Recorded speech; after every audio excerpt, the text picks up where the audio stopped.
Hello, and welcome to Forget What You Learned, a place for families to stop and reflect on the modern state of education. We empower you to challenge your own thinking about today's traditional school system and ask the question, are my kids thriving? I'm Cory Greenberg, a parent in the trenches just like you, and I chat with innovators, experts, and other parents who are changing the conversation, inspiring families to reevaluate how we define academic success. This podcast is brought to you by Preparatory, who is molding education through innovative one-on-one learning for students in today's digital world.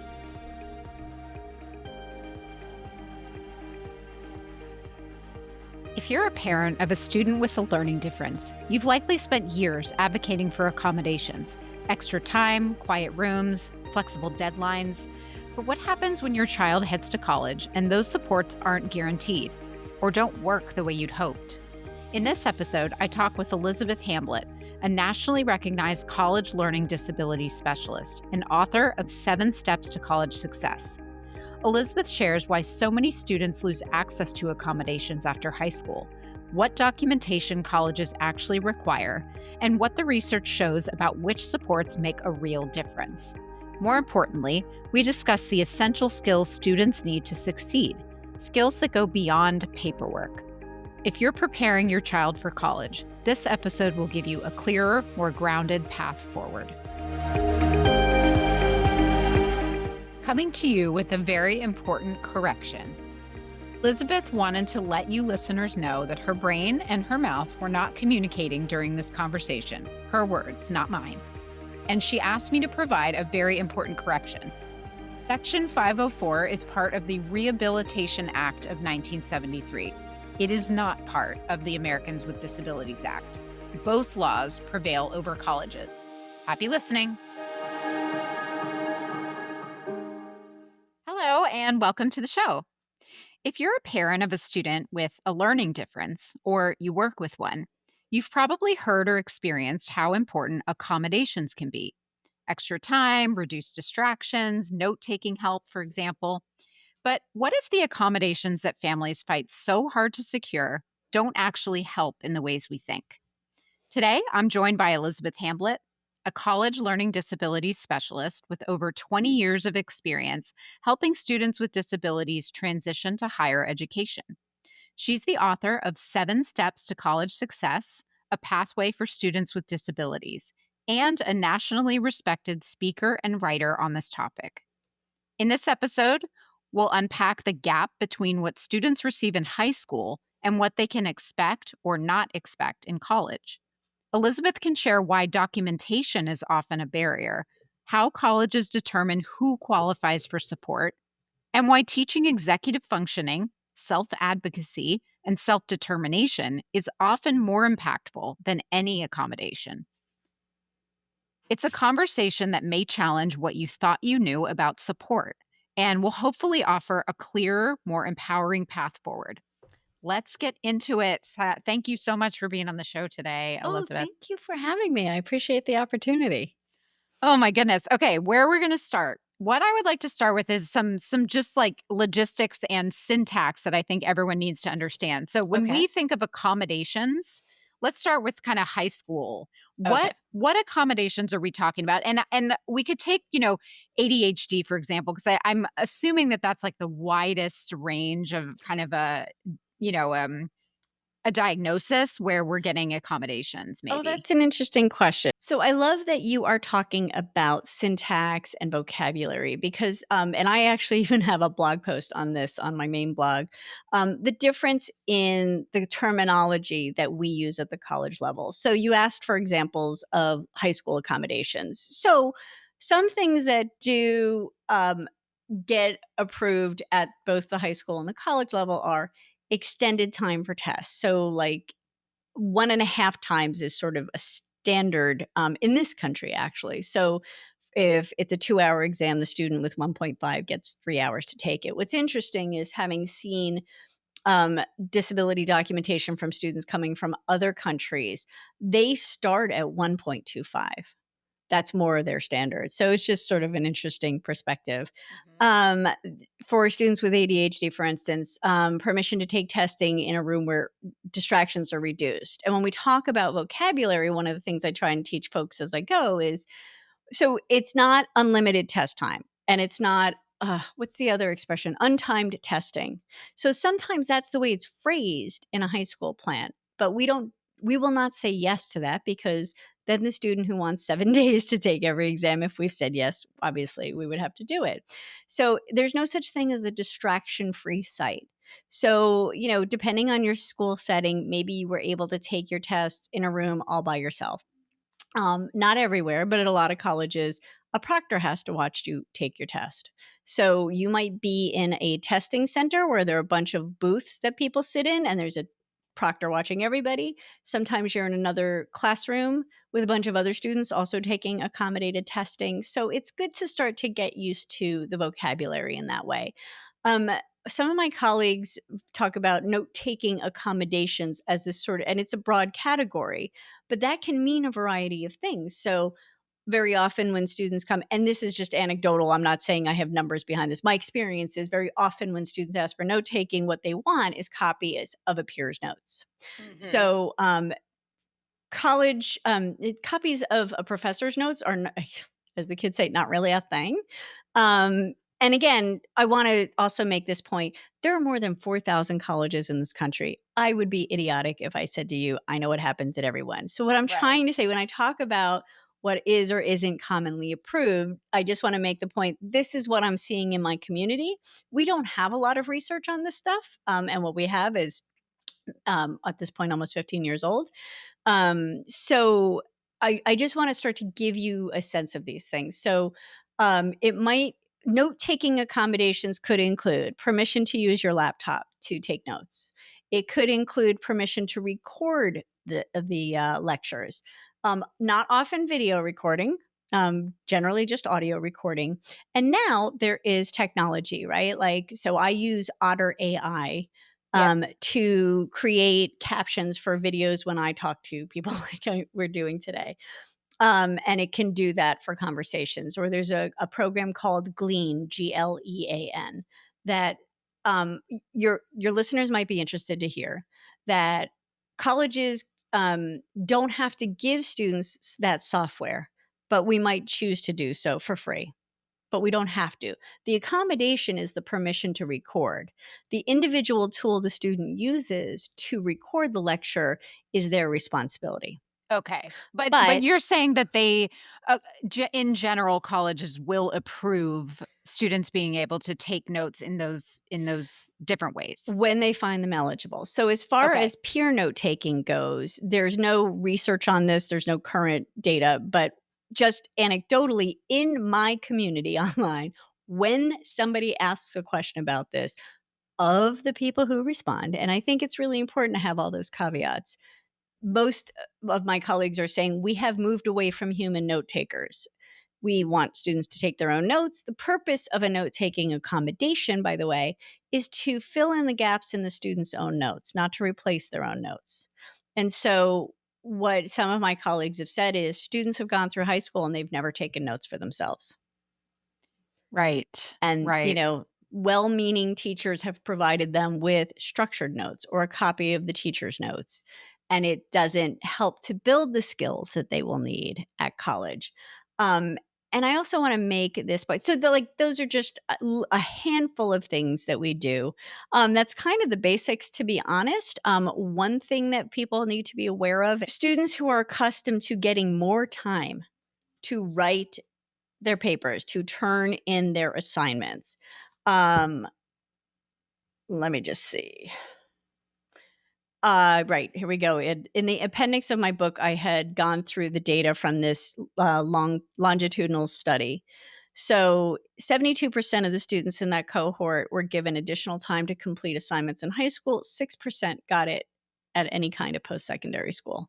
And 72 to 6. Yeah. seventy-two to So that's 6. not really a thing, like you said earlier. Right, it's not really a thing. And of the students who are approved for it, again, from what I see from my community, it is not students with ADHD and it's not students with Okay. autism or learning disabilities. It's meant to accommodate an unpredictable situation.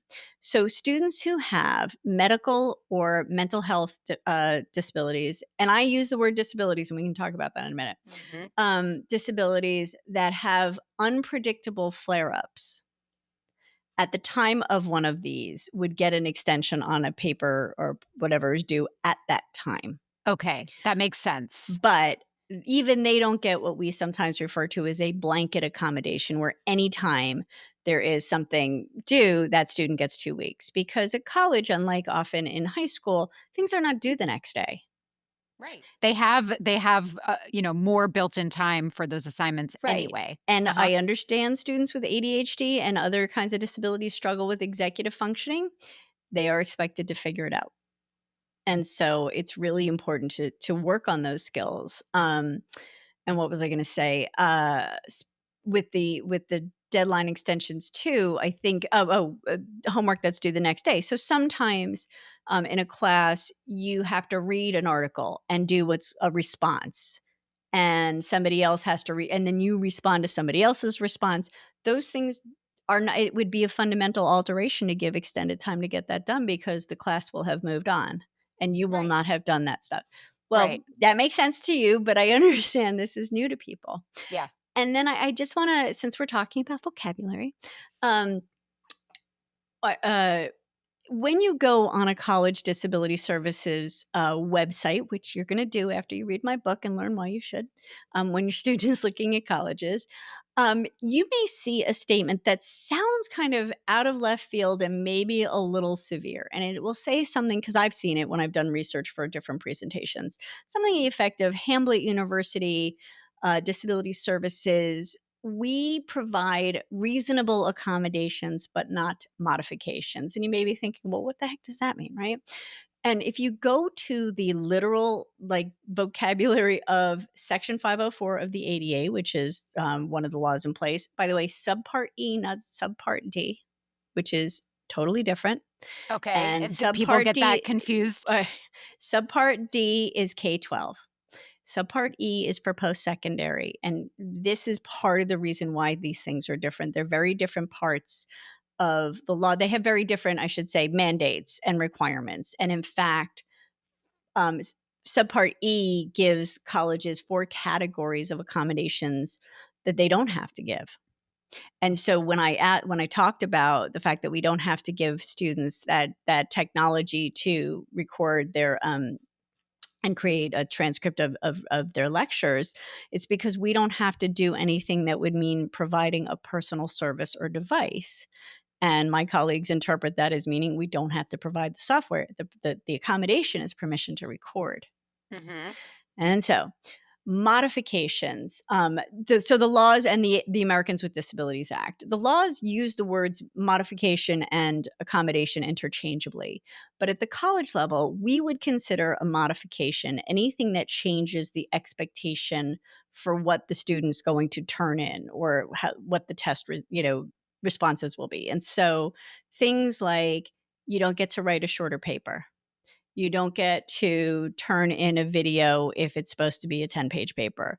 If you have to give a speech, you have to give a speech for a communications class. And so it's really important to start to understand, if you are asking for the high school to exempt your student from doing certain kinds of things, that goal may suit them at that time.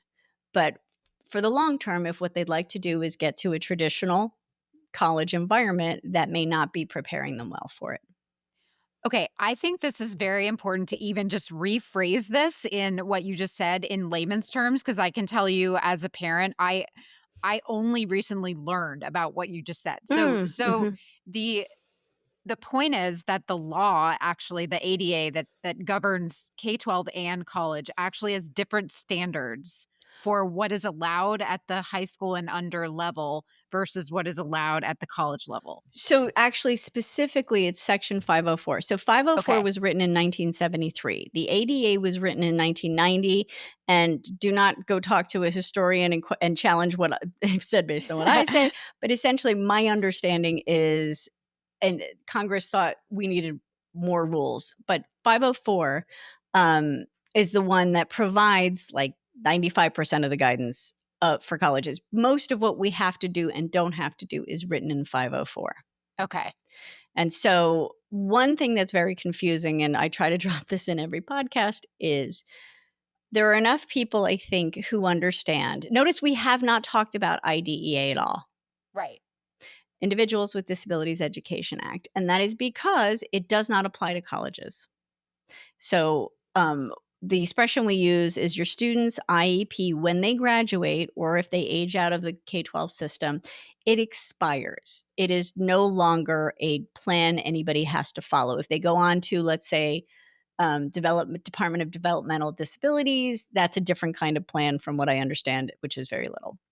When they come to college, we don't write plans. So we make accommodations, but we're not writing out a plan with goals and objectives. We're not doing progress reports to check in on it.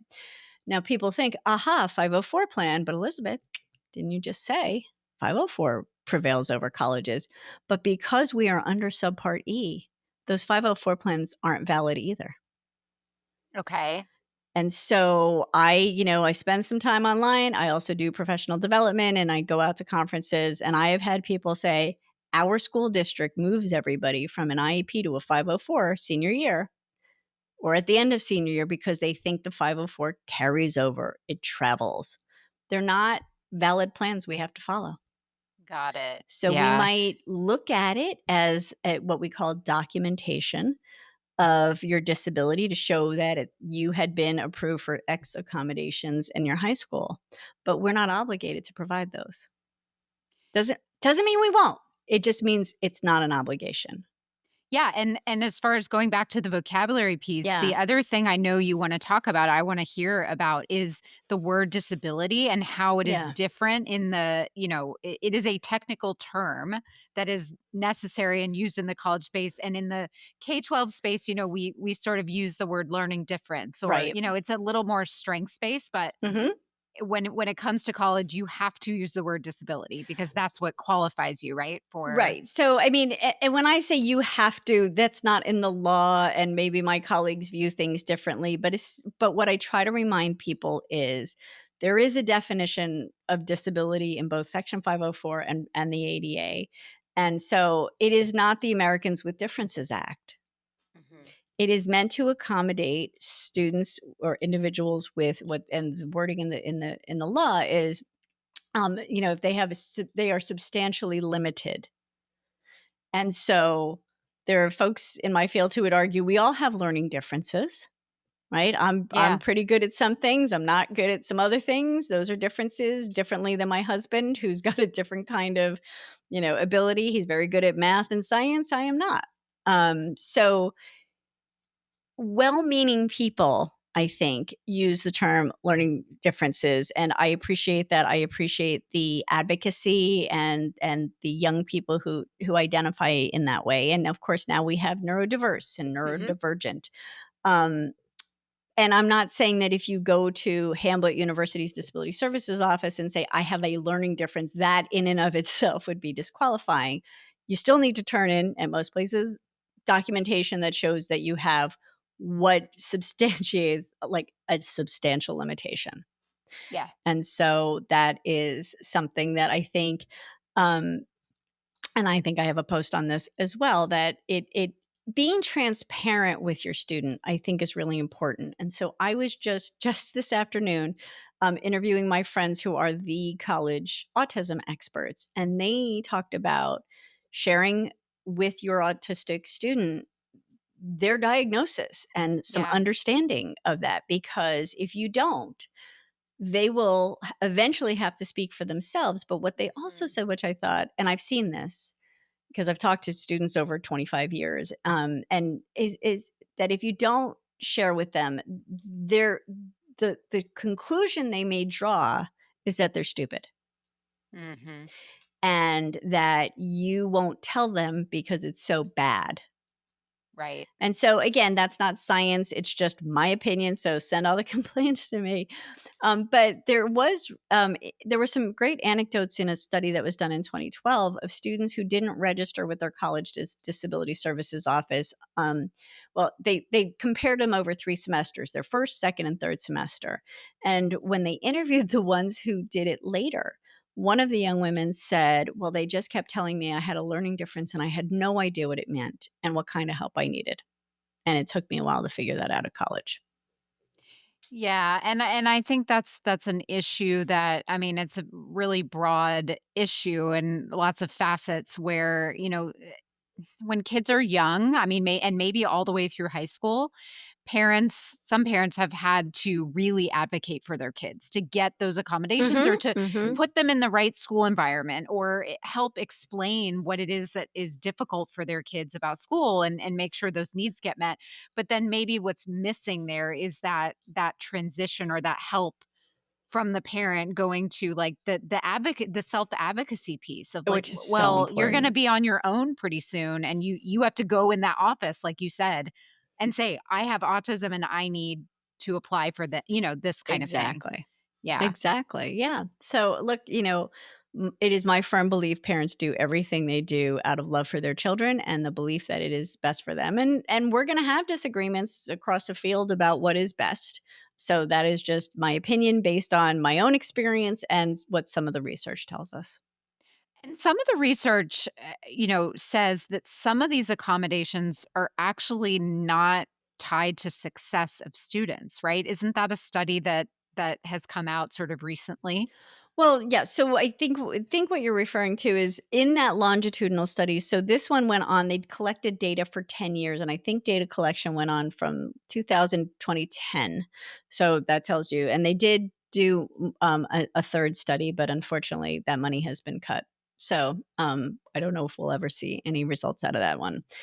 But what it found when they looked at students in the cohort, um, I think it was something like 50% of them used just the general supports available to all students. They never even registered with their disability services office.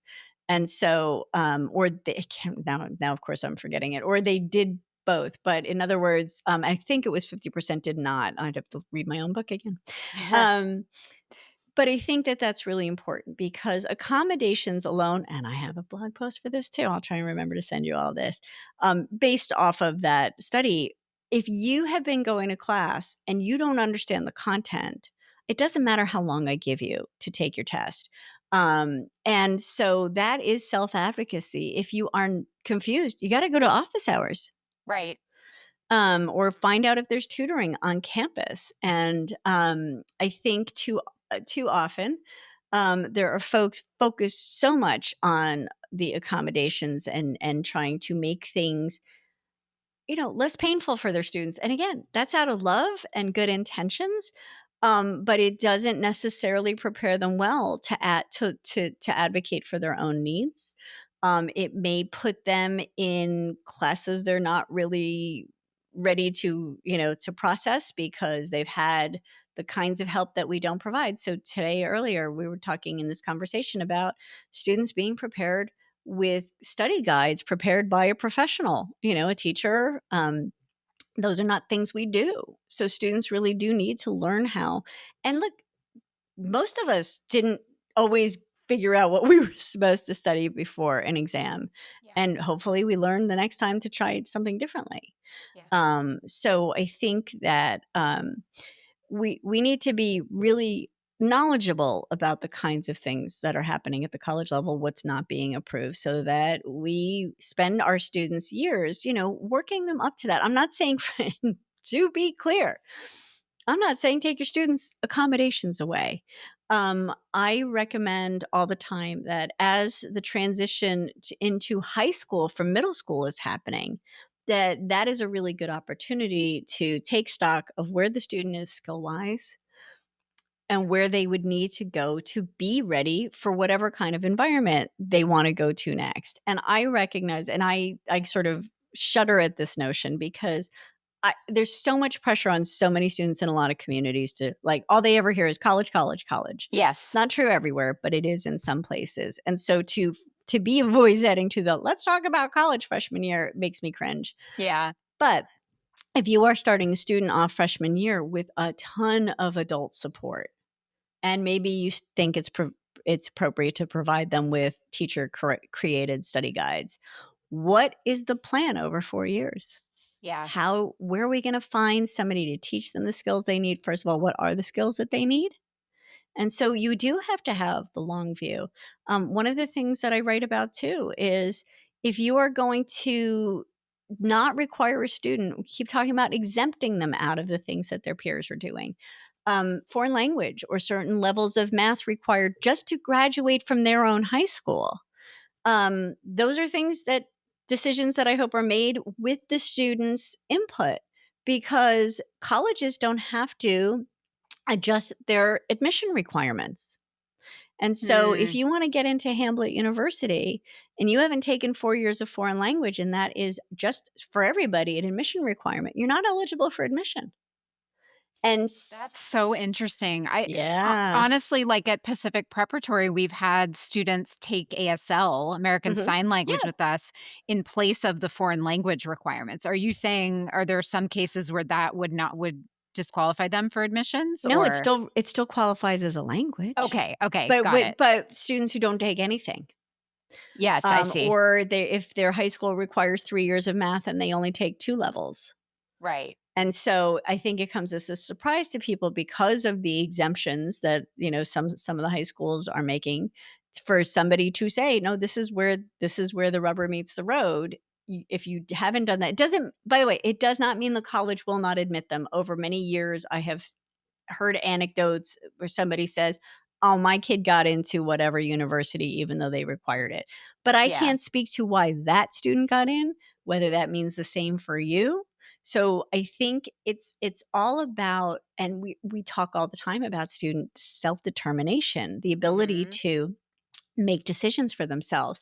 And it doesn't mean that they make them all by themselves without asking for help. Even as adults, right? We seek advice all the time from Yeah. knowledgeable and trusted people.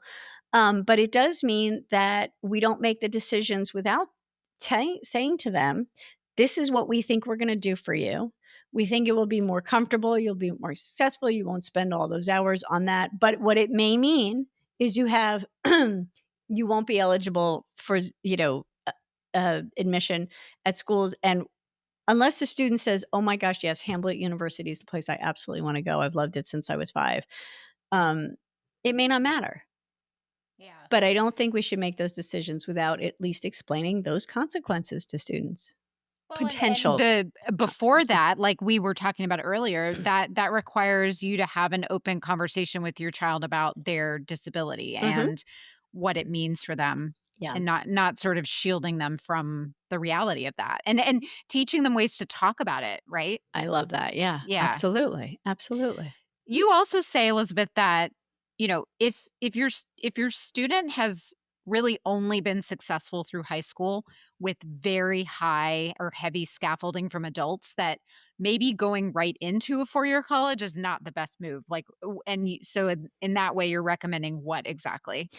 I think there can be a lot of different options. So perhaps starting at a community college, and literally because most of the times it costs less, and so the literal cost of not doing well is just less. Excuse me. And also, we were talking earlier today, and I think there's still a lot of carryover to this conversation. It's not just about doing well academically. There are a lot of students who are quote unquote good at high school, even without adult support. But if somebody has to wake them up every day, if somebody has to constantly bring their assignments, that stuff's not happening at college. Yeah. You have to get to class and it doesn't matter. And I once, one of my previous jobs, a parent called the director of disability services to complain about that nobody would wake his son up.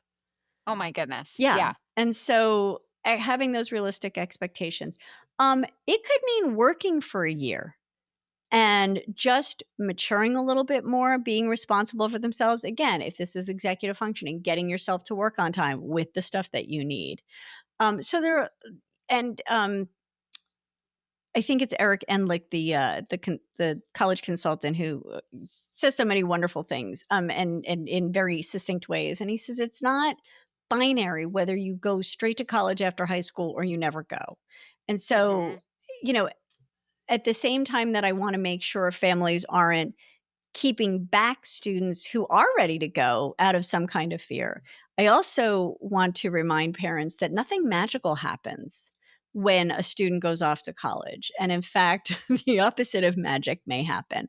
And for my second book, I interviewed a woman who is now an editor and podcast host for Understood, Ray Jacobs, and she, just did discussed with me in great gory detail her very rough start to college and failure and restart. And she's very successful, so it's nice for her to share this story. But she is the one who has said, they're not going to magically be ready to take care of themselves simply because you drop them off at a dorm and now they're living by themselves. And so you really do have to think about, at what point are you going to stop doing things for them, so that, because maybe they don't have a realistic view of what they can do either.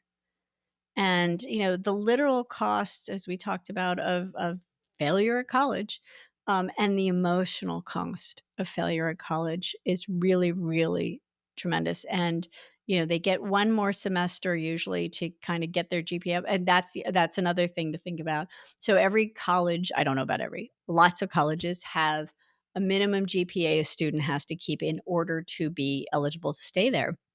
It's not lower for students with disabilities. That would be a modification to the expectations. Right. Right. And so, that is the kind of thing we'd never want to see happen to, and it happens to their neurotypical some people are just Yes. not ready yet.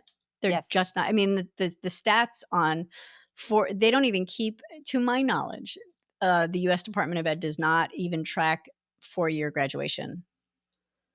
I believe it starts at the rates start at 6 and 8.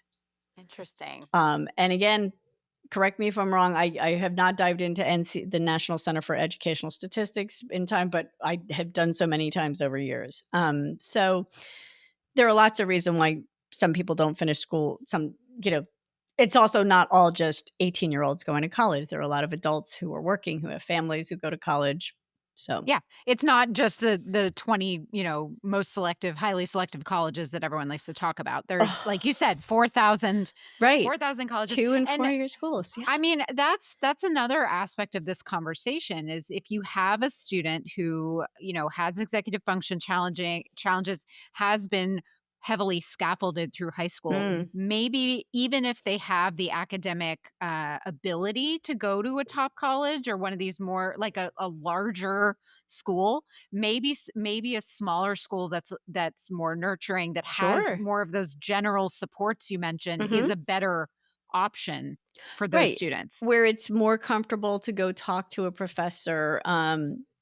I agree that that can be a really good choice. So, and if you sometimes large schools have little schools within them that your student might be interested in. But when I interviewed it's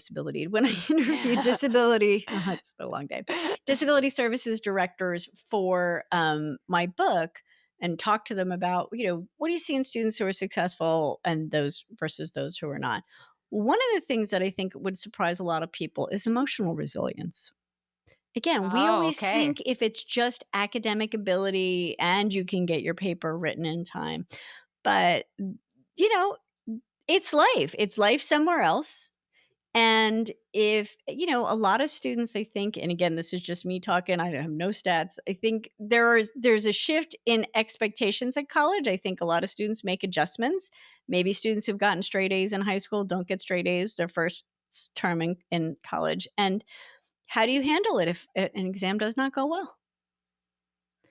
And Yeah. if you can't self regulate, it's going to be a tough transition. And so, again, students mature at different rates. And so, if you have a student who's very, very good at the academic piece, but is still maybe a little young for their age and not able to manage themselves in that way, maybe a year to grow up a little bit can be a useful thing. Well, and the way to build emotional resilience is to allow our kids to experience adversity.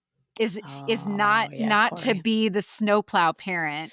I really love that visual Yeah. because, the snowplow parent is out there ahead of their child, Mhm. clearing the way so Mhm. that there's no obstacles in their path, and Mhm. that is the opposite of giving your child the opportunity to experience hardship and get through it so that they know that they can do it the next time. There are some great books. So, The Gift of Failure by Jessica Yes. Lahey is one of Love my that book. all-time favorites. Yeah. Self-Driven Child by Bill Stixrud and, Ned Johnson. Mhm. So, yeah, we cannot because we can't as parents protect our kids from literally everything. And as you said, we do not build their resilience by not allowing them and again, Yeah. when the stakes are lower in high school, that is the time. Yeah. I would love to see, executive function support built in for every single student Oh in the my high gosh, yeah. school, world, not just kids for ADHD, with ADHD or who are struggling with that because these are life skills Mhm. and the more we manage for our kids, the less accountability they have for themselves. And it's Yeah, very, I think that's well put. yeah. Yeah. It's even more complicated when there is, they have something that's different about how their brain learns and functions in the world and, they need they need to be self-aware about that and then have the ability to advocate but then also adjust like you're saying, Mhm. to function in the world. So, well, Elizabeth, I would love to hear from you what you think about, our forget this, try that segment. So what's like an outdated idea in the world of education or parenting that we need to replace? Well, I mean, spoiler alert, we've been talking about it this whole time. Yeah. So, I do think that parents and the online world has some really wonderful elements to it. But there are times that I see parents, and sometimes these special ed advocates, and saying to parents, "You have to get everything. If you really if you really loved your kid, you would push and press and get. Here's all the things I have. My student is accommodated with."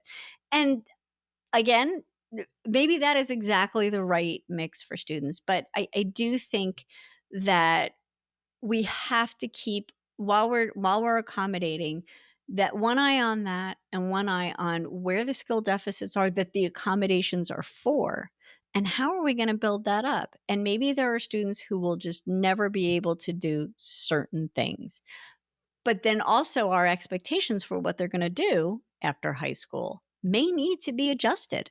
Yeah. And Yeah. so I think the more we give our students to do, the more they're capable of doing. And there will be maybe for some students things they just cannot do. And then there will be some things that they struggle to do. But if they do them on their own, it also has the benefit of building their confidence and their self-efficacy. And I think sometimes that gets lost. We want them to be successful because we love them, but we sometimes take our eye off of there are things that I have to do that I struggle with. But I get through them. And, maybe it's hard for my husband to watch me struggle. But it's also part of life. Like there are just going to be things we're good at and other things we have to do anyway. Yeah.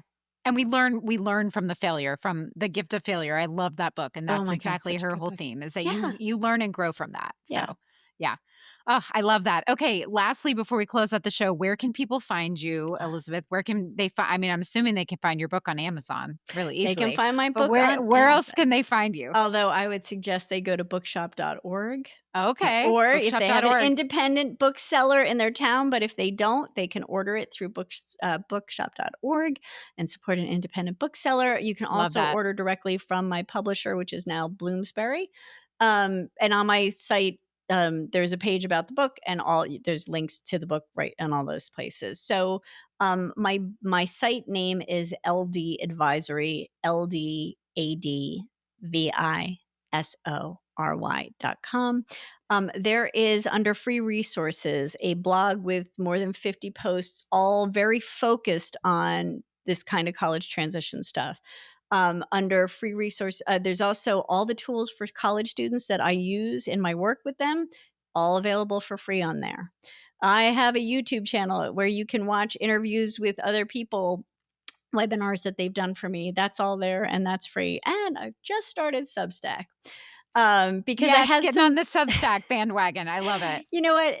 I have ideas that connect to all of this that don't quite fit the vibe of my blog. So I find myself amusing at times, or at least I like to think I am, and just sometimes like related thoughts that aren't quite there. So I have a blog post, a post on Substack about how I forgot my grocery list at home, and how does that connect to college transition?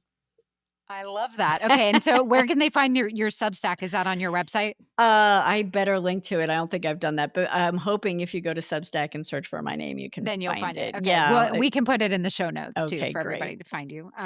Well, this was so lovely. Thank you so much for coming on. To be honest, I've been a fan of yours for a Oh, couple of years now. so nice. Elizabeth and I met through a networking group, and I see you really do offer lots of free content that is very useful. The YouTube channel, especially, and you're always out there giving talks and everything. So you're really an asset to this whole community, Oh, and that's so nice. Thank you. yeah, I feel honored to have had you on today. So thanks for joining us, everybody. I appreciate it. Thanks for having me. All right, take care. We hope you enjoyed this episode of Forget What You Learned, hosted by me, Cory Greenberg. As always, our goal is to allow you to zoom out on the snapshot of your family's life and answer the question, are my kids thriving? We're here to inspire you to make those small and maybe big changes to answer yes. We'd like to thank our sponsor, Pacific Preparatory, an organization committed to educating students with an innovative and holistic approach in today's digital world. Don't forget to subscribe to the show and leave a rating and review. See you next time.